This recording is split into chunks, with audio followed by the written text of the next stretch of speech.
Max, va falloir m'expliquer. Donc Max, je parle pas d'un pote, hein. Je parle de la plateforme Max. Là, on va parler de la série d'animation, des personnages DC Comics, donc DC Suicide Squad, avec la série Suicide Squad Isekai, donc disponible sur la plateforme Max. Pourquoi la, la moitié des épisodes, il y a une VF, et d'autres, VO sous-titré VF. Et pas dans l'ordre, hein. En gros, les VF, c'est le premier, le troisième, et je crois que les 3 derniers. Et après, pourquoi? Bon, par contre, c'était bien. On en parle après le générique. Soit on meurt en héros, soit on vit assez longtemps pour se voir endosser la peau du méchant. Pour ce genre de choses, il existe des hommes comme moi. Il t'arrive de saigner.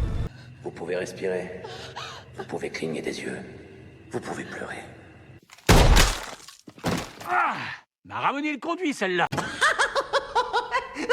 Maintenant que j'ai votre attention, Accroche-toi, petit. Salut à tous, c'est Fab et des Garmates sur ma chaîne, et aujourd'hui on va parler d'animation, on va parler de DC, avec une série de production asiatique, une série animée de la Suicide Squad, et ils l'ont appelée la Suicide Squad Isekai.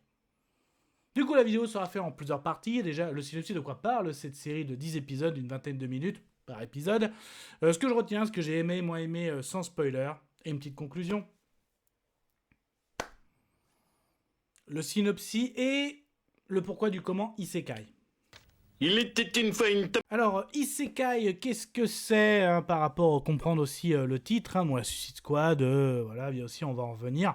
Donc, l'Isekai est un sous-genre de fantasy japonaise, donc dont l'aspiration.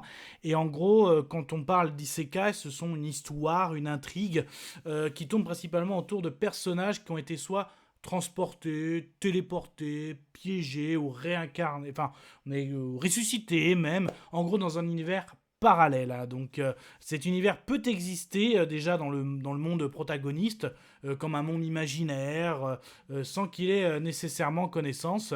Donc en gros, c'est ça. Donc c'est un autre monde. Et justement, notre Suicide Squad va être envoyé dans un monde imaginaire. Donc pour en venir en fait, Amanda Waller, donc celle qui dirige l'Argus, donc elle justement, elle va composer une équipe de dangereux criminels, donc Harley Quinn, Deadshot, Clayface, Peacemaker, King Shark, parce qu'elle a réussi à trouver un autre univers. Donc elle les envoie. Mais pourquoi du comment elle les envoie? En fait, ils vont vite se rendre compte qu'ils vont rencontrer Rick Flag, donc Rick Flag qui travaille pour Amanda Waller. Et en fait, Rick Flag était déjà avec une première équipe. L'objectif était de prendre les sources de ce potentiel autre univers, hein, quelles pourraient être les ressources. Et en fait, quand il était parti avec la première équipe, en fait, on va dire, a passé pas on va dire du côté ennemi, mais en tout cas se sont mêlés à une guerre et vraiment ont pris des rôles très importants.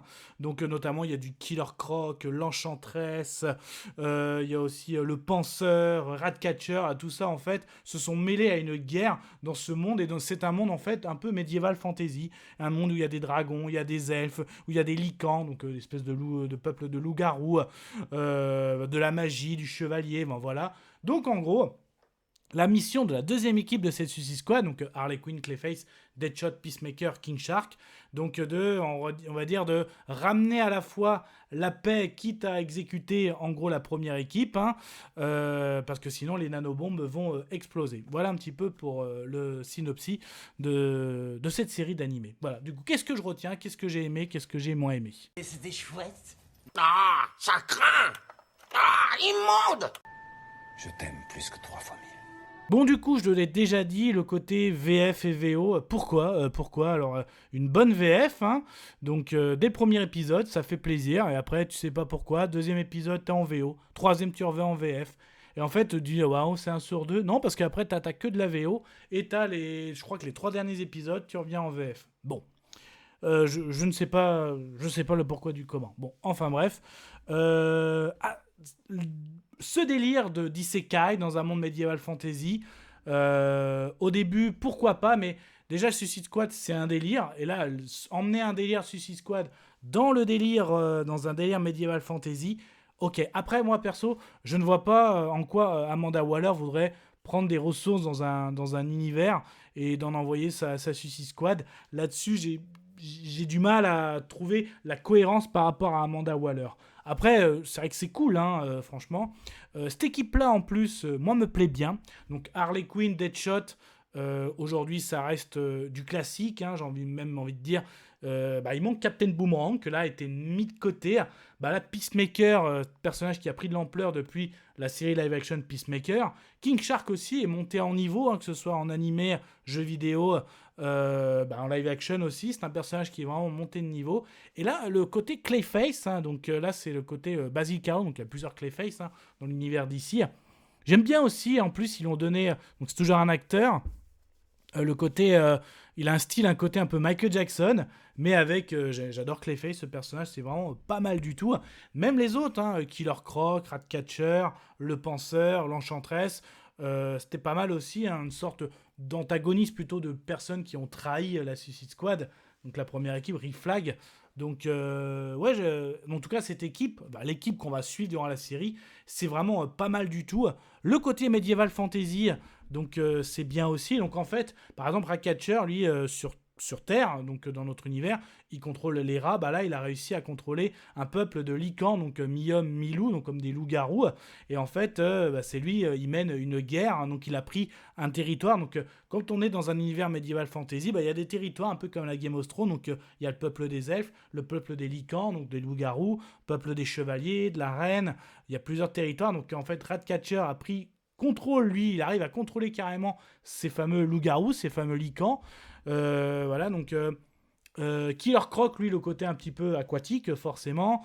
L'Enchantresse, elle aussi, avec sa magie, elle est dans son élément, j'ai envie de dire. Chacun a pris un petit peu son territoire. Le Penseur, lui, a pris le contrôle des elfes. Ça fait un peu répéter, justement, le Penseur, un côté cérébral, Ratcatcher par rapport à ses dons. Il y a un côté un peu répétitif, j'avoue, mais c'est pas mal, en fait, le fait que ces antagonistes ont pris le contrôle, en fait, ont foutu encore plus le bordel, notamment Amanda Waller, elle fout déjà le bordel en débarquant avec son équipe, et son équipe s'est retournée contre elle, et ont foutu le bordel dans l'équipe, même s'il y avait déjà une guerre médiévale fantasy, mais c'est plutôt cool, franchement. Chaque personnage, Harley Quinn, donc à la fois, il y a beaucoup de flashbacks avec le Joker qui sont très sympas. Là, le Joker, vraiment, c'est du maquillage, il se maquille et il a foutu comme des fils pour faire un sourire. Mais en fait, on nous raconte aussi l'histoire. Harley Quinzel, tombée amoureuse de son patient. Et en fait, justement, comment détourner ces criminels qui ont pris le contrôle de plusieurs peuples. Elle utilise à la fois son côté psychiatre et aussi ce qu'elle a vécu avec Monsieur J, qui est le maître du chaos, comment mettre le chaos, comment Monsieur J et elle ont fait tomber des bandes à Gotham. Là, elle utilise ça et c'est pas mal du tout. Deadshot, le côté forcément tireur d'élite est très bon aussi. Le côté aussi Clayface, notamment l'acteur, notamment quand il raconte ça, ça se passe, il fait des liens beaucoup avec le cinéma, tout ça c'est le rôle de l'acteur, ça c'est l'antagoniste et tout, c'est vraiment pas mal du tout. Peacemaker, lui, toujours prêt à tout faire pour la paix. Donc au début, il a un sac sur la tête, après ils ont leur costume. Donc lui aussi, vraiment un personnage très particulier, mais vraiment aussi attachant, ça c'est clair. Rick Flag aussi qui s'attache à cette équipe, et King Shark, donc qui fait que de bouffer, voilà, donc il a des très bonnes scènes aussi, des beaux duels contre Killer Croc, donc lui aussi, tous ont des bonnes scènes de combat, franchement c'est pas mal, donc chacun, vous allez les voir, au début, Ratcatcher, ils vont défier Ratcatcher et ses lycans loups-garous, après le Penseur avec les elfes, donc le côté très magique et tout, sans trop en dire, même à la fin, ils aussi vont avoir des équipements liés à la magie médiévale. Donc Deadshot a une belle armure, Harley Quinn aussi, King Shark, son armure est vraiment pas mal aussi, donc même Peacemaker. Donc franchement c'est pas mal du tout, donc c'est un délire, mais un délire assez plaisant, voilà. Donc vous allez vous embarquer avec une équipe délirante qui est la Suicide Squad dans un univers médiéval fantasy, donc assez délirant, donc du dragon, tout ça. Donc c'est pas mal du tout. Moi franchement les 10 épisodes je les ai faits en une soirée, je vous les conseille, franchement, désolé après VF, VO, mi-VF, VO, mais bon franchement c'était pas mal du tout. Et la conclusion. Je vais conclure. Conclusion de cette série d'animation Suicide Squad Isekai. Donc si vous n'avez pas peur du style manga, si vous n'avez pas peur de mettre une bande DC Comics, donc là, la Suicide Squad, donc des criminels que t'envoies dans un univers médiéval fantasy, si vous n'avez pas peur de mélanger tout ça, cette série est pour vous. Si vous êtes fan de Medieval Fantasy, aussi, forcément. Donc, si vous aimez tout ça, c'est pour vous. Franchement, c'est une équipe attachante. Harley Quinn, Deadshot, Peacemaker, Clayface et King Shark. Vraiment assez sympa, on s'y attache, ça se forme. Il y a de la cohésion avec Rick Flag aussi, forcément. Et en plus, les antagonistes sont des antagonistes aussi d'ici, parce que c'est la première équipe qui se retourne. Donc, même l'Enchantress qui leur croque. Katana aussi est présent, forcément. Donc, ouais, c'est plutôt plaisant aussi, le penseur. Hein, j'oublie personne. Voilà, faut que j'y pense. Voilà, petite blague. Non, franchement, c'est sympa. Le côté Medieval Fantasy aussi est bien fait. Donc, l'animation est sympa. Donc, franchement, faites votre propre avis. Bah, tiens, je vais donner mon avis sonore. Et bah, ce sera, pour moi... Je suis content, je vomis. Et là, je suis Voilà. Mais ça, c'était que mon avis. Faites votre propre avis. À vous de juger. N'hésitez pas à vous promener sur la chaîne. D'ailleurs, si ça vous plaît, ce type de vidéo avis, hein, que ce soit de l'animation, du live action, de la série ou des films, n'hésitez pas à vous abonner, ça ferait extrêmement plaisir. Vous cliquez sur abonner, c'est gratuit et grâce à l'abonnement, en fait, dès qu'une nouvelle vidéo sort, eh ben, vous aurez une petite notification. Pensez à bien activer la cloche et vous pourrez regarder.